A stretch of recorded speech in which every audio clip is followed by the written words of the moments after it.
ज्ञानवापी मस्जिद पे आप जितनी भी किताबें पढ़ोगे या जहाँ जहाँ से आप जानकारी लोगे, हर जगह आपको मतभेद मिलेगा।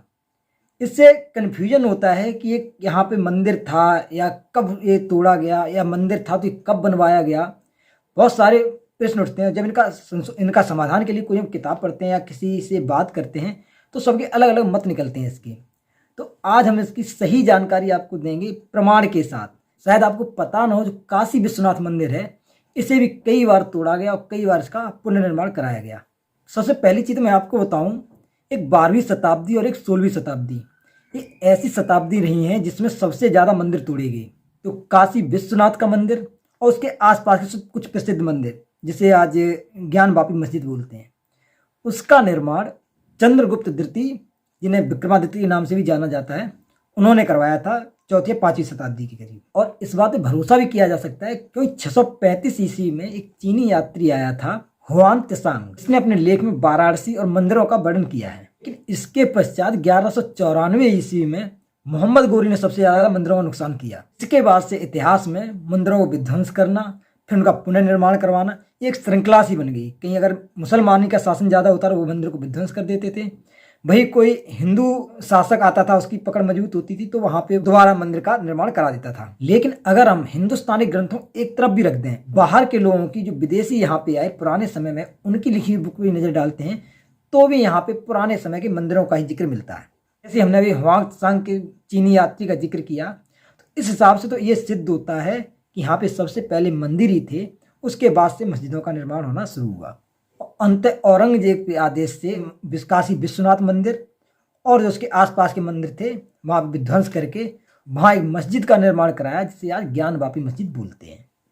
इसके बाद 1776 ईस्वी में इंदौर की महारानी अहिल्याबाई होलकर ने ज्ञानवापी मस्जिद के पास जो काशी विश्वनाथ का मंदिर ध्वस्त था उसका पुनर्निर्माण कराया। 1936 में पूरे ज्ञानवापी क्षेत्र में नमाज अदा करने के अधिकार के लिए ब्रिटिश सरकार के खिलाफ जिला न्यायालय में मुकदमा दायर किया गया था। वादी ने 7 गवाह पेश किए, जबकि ब्रिटिश सरकार ने 15 गवाह पेश किए। ज्ञानवापी मस्जिद में नमाज अदा करने का अधिकार स्पष्ट रूप से 15 अगस्त 1937 को दिया गया था। 10 अप्रैल 1942 को उच्च न्यायालय ने निचली अदालत के फैसले को बरकरार रखा और अन्य पक्षों की अपील को खारिज कर दिया।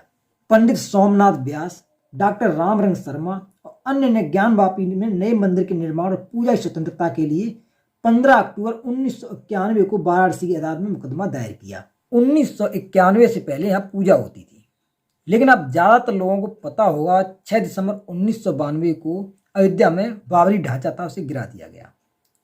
उस समय कल्याण सिंह की सरकार थी और इसके चलते कल्याण सिंह की सरकार चली गई। ये कारभार मुलायम सिंह जी ने संभाला। मुलायम सिंह जी को लगा कि जो हालात अयोध्या में हैं काशी में भी ना हो जाए, कहीं वहाँ की भी वो मस्जिद ज्ञानवापी मस्जिद ना ढा दी जाए, इसलिए उन्होंने वहाँ की पूजा बंद करवा दी। लेकिन अभी हाल में ही कोर्ट का आदेश आया है, 31 साल बाद ज्ञानवापी जो मस्जिद है वहाँ पे जो श्रृंगार गौरी की पूजा होती थी उसे फिर से चालू किया जाएगा।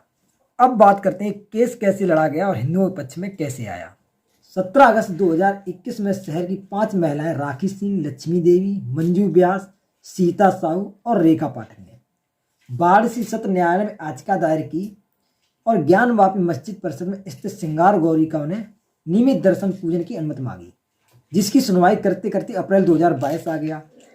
8 अप्रैल 2022 को सत्र न्यायालय ने सिविल जज सीनियर डिवीजन में वकील अजय कुमार मिश्र ने कोर्ट कमिश्नर नियुक्त किया और मस्जिद में सर्वे करवाने की अनुमति दी, जिसकी रिपोर्ट 17 मई तक दाखिल करने को कहा, जिस पर मुस्लिम पक्ष ने आपत्ति जताई और हाई कोर्ट पहुंची, परंतु न्यायालय ने सर्वे पर रोक से इनकार कर दिया। 6 मई 7 मई को लगभग 2.5 घंटे कोर्ट कमिश्नर के नेतृत्व में सर्वे हुआ।